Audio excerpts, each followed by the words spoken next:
you've actually created some tools. I have. So let's talk about those. What are the tools that you've created? I touched a bit on this earlier where I create software for people that need it.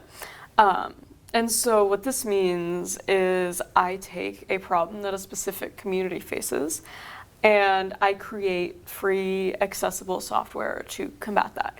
So right now I have two pieces of software on the market. I have Anxiety Helper, which is an all-in-one mental health toolkit.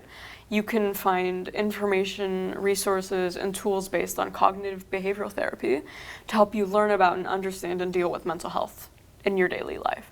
And then I also have Verena, which is a free and fully encrypted security system for the LGBTQ+ community. So it's all about looking at these different marginalized communities and looking at places where traditional resources fail them, and then creating resources that can be appended to whatever they currently have to make sure they have a better life.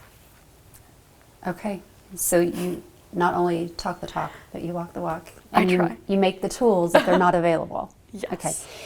Tell me a little bit about the Anxiety Helper. I want to focus on that for right now. What's the main purpose and what are some of the primary functions that app does for you? So the main purpose is to really educate somebody that may have mental illness or who has a loved one that has mental illness, and to provide them with the proper next steps going forward. The app provides tools based on cognitive behavioral therapy. So a technique or a tool that a therapist would teach you is essentially put into app version and it's made accessible to everybody. So this means the app can guide you through panic attacks. The app can help you release your anger in a positive way rather than a destructive way like self-harm or drinking or things like that. The app can provide you with resources for almost any mental illness ever categorized. And it overall is just an all-in-one place where people can come and learn about mental health and deal with it from there. Okay. You said it was tools and helps you with panic attacks. How does it help you? I've not ever experienced one, so walk me through that. What does it look like? So generally, a panic attack is different than regular anxiety, where a panic attack is essentially a stream of concentrated anxiety or concentrated fear. And so when this happens, you tend to be very irrational. You tend to be very hard to talk to. You can have heavy breathing. You kind of just completely shut down. It's essentially like going into shock for some people, where it just automatically renders them useless to anything. Sometimes this can be a response to an outside situation, like maybe,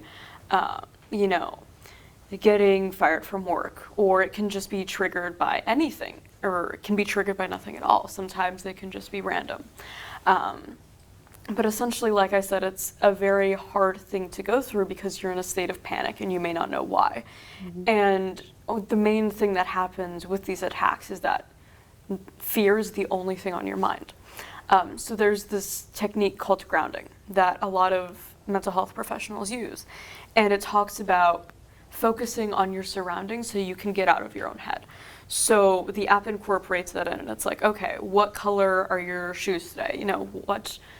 What color is your shirt? What's your favorite song? And it essentially takes these grounding techniques and it puts them into an app version so that the user can use it on the go, can use it discreetly, can use it without, causing a big scene. And they can get them through this issue very easily without asking for outside help. Okay. So your app actually walks you through these grounding steps? How many questions are there? It's generally randomized, but it's usually a sequence. So one of the parts of this panic attack guidance is that you want to distract them from what's going on in their head. So there's a section where you can write a short story and it gives you a cute little prompt. There's a breathing section so you can take some deep breaths. There's a game section so you can kind of get out your anger. And you can clench your muscles, flex your toes, and just kind of physically let out all of that stress. So there's other little attributes and little components of it that all come together to help you through this. You've experienced this yourself, but how did you learn all of these techniques and these tips and the processes to now put it into an app?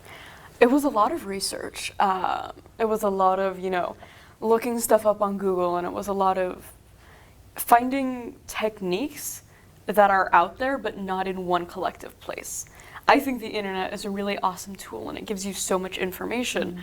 But for me, it was so hard to look at all of this and to kind of not have it in one place.